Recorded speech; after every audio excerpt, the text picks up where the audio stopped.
शुभ प्रभात। एक वाक्य हम सब ने सुना है, मन के हारे हार है और मन के जीते जीत।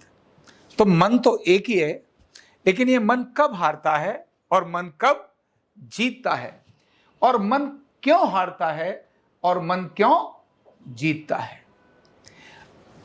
तो मन के हारे हार है ये कहने के बाद जब मन हार गया तो हम हार गए, और मन के जीते जीत, तो मन जीत गया तो हम जीत गए। मतलब हमें जीतने के लिए कुछ करना है, केवल मन में ही सोचना है। अगर मन को ट्रेंड कर दिया जाए कि जीतना है तो जीत कैसी है, निश्चित है। और अगर मन ये मान गया कि अब मैं जीत नहीं सकता तो हार जाएगा। यह डेली रूटीन में हमारे साथ होता है।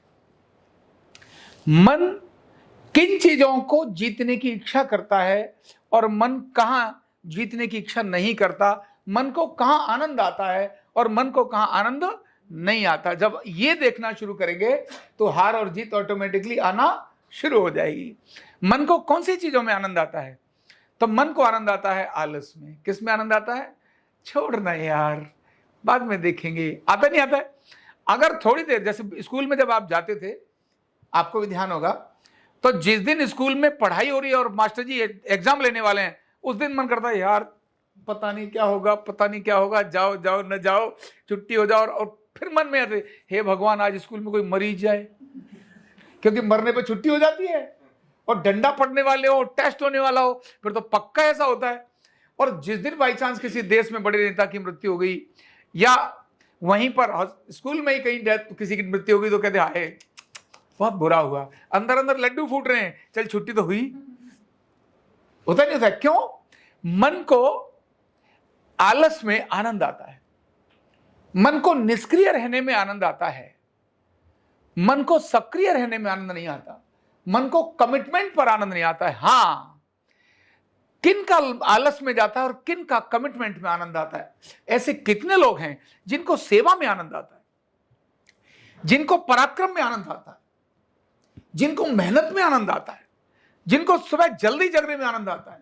उन्हें आलस नाम की चीज सुनते ही एकदम बहुत बुरा लगता है। इन दोनों में एक बड़ा अंतर है, और वो क्या है, लक्ष्य का।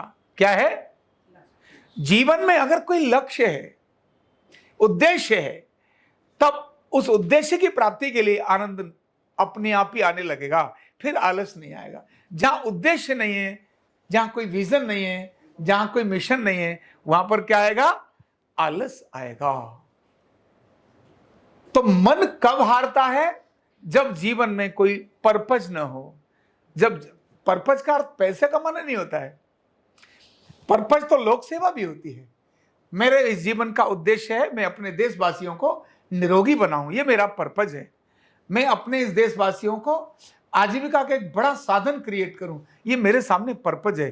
तो ये पर्पज मुझे सुबह समय से पहले जगा देता है और मुझे आलस नहीं आने देता। मेरे नित्य के काम के अंदर जो मेरा अपना पर्पज है, यही मुझे आलस से भगाता है, और तभी मैं हारता नहीं, जीतता हूं।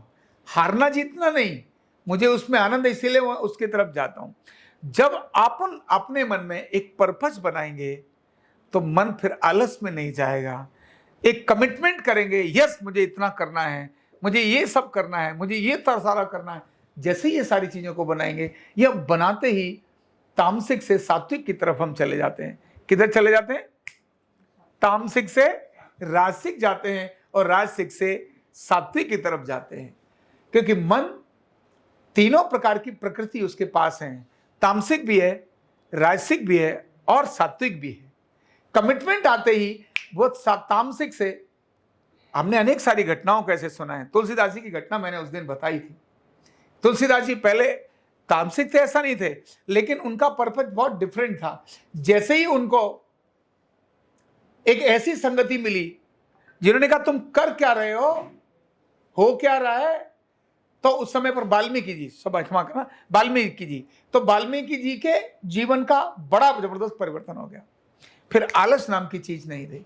तो ऐसे ही हम जो हारते हैं वो बिना पर्पज के हारते हैं, और हम जो जीते हैं वो विद पर्पज जीते हैं। ऐसा छोटा रोज का अगर हम अपने काम के लिए सोचेंगे, आज के दिन का मेरा पर्पज क्या है, आज के दिन का मेरा लक्ष्य क्या है, आज मुझे क्या करना है, ये कहते ही अब मैं एक छोटी बात बताता हूं।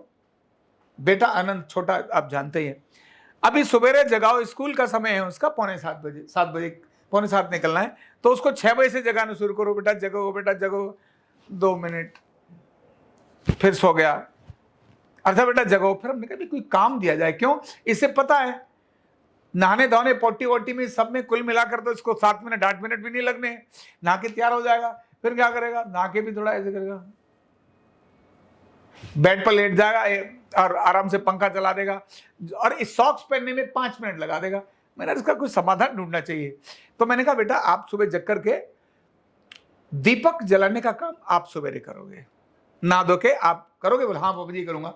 अब तो 6 बजे जग करके उसने सवेरे, पता है कि पापा जी से सारी प्रक्रियाओं से पहले मुझे यहाँ पूजन में जाना है और सूर्यदेव को जल चढ़ाना है, तो अब वो उसको पर्पज मिल गया। जैसे ही पर्पज मिला सुबह मैंने, बेटा फिर तुम्हारा वो लेट हो जाएगा, तुलसी को पानी भी देना है और आपने सूर्य को भी जल चढ़ाना है और थोड़ी देर बैठ करके आपने वह दीपक भी जलाना है। बोले हाँ। अब उसकी एक्टिविटी अपने आप ऑटो मोड में चली गई।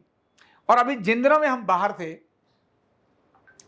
उन दिनों में उसने वो सारी प्रक्रियाएं सवेरे करी और शाम को भी करी और कोई आलस उसने नहीं दिखाया। एक छोटा पर्पज आते ही ऐसा क्रम हो गया। यही हमारे उत्साह का बड़ा कारण होता है, यही हमारी एक सफलता का एक बड़ा कारण बनता है। तो पर्पज लेकर आना, यस मुझे अब ये करके दिखाना है, जैसे ये छोटे छोटे काम करते करते आप बड़ी तरफ निश्चित चले जाएंगे। फिर आपका मन कभी हारेगा नहीं, मन क्या करेगा? जीतेगा। Thank you so much. Neurotherapy का कंप्लीट कोर्स सीखने के लिए जुड़िए हमारे ऑनलाइन ट्रेनिंग प्रोग्राम से और जानिए करीब 100 बीमारियों का इलाज बिना दवा और बिना मशीन के। इस न्यूरोथेरेपी ऑनलाइन ट्रेनिंग प्रोग्राम से आप घर बैठे बन सकते हैं गवर्नमेंट सर्टिफाइड न्यूरोथेरेपिस्ट। रजिस्ट्रेशन के लिए नीचे दिए गए नंबर पर अभी कॉल करें। और हाँ, हमारे वीडियो को लाइक करना, शेयर करना और चैनल को सब्सक्राइब करना बिल्कुल भी ना भूलें। धन्यवाद।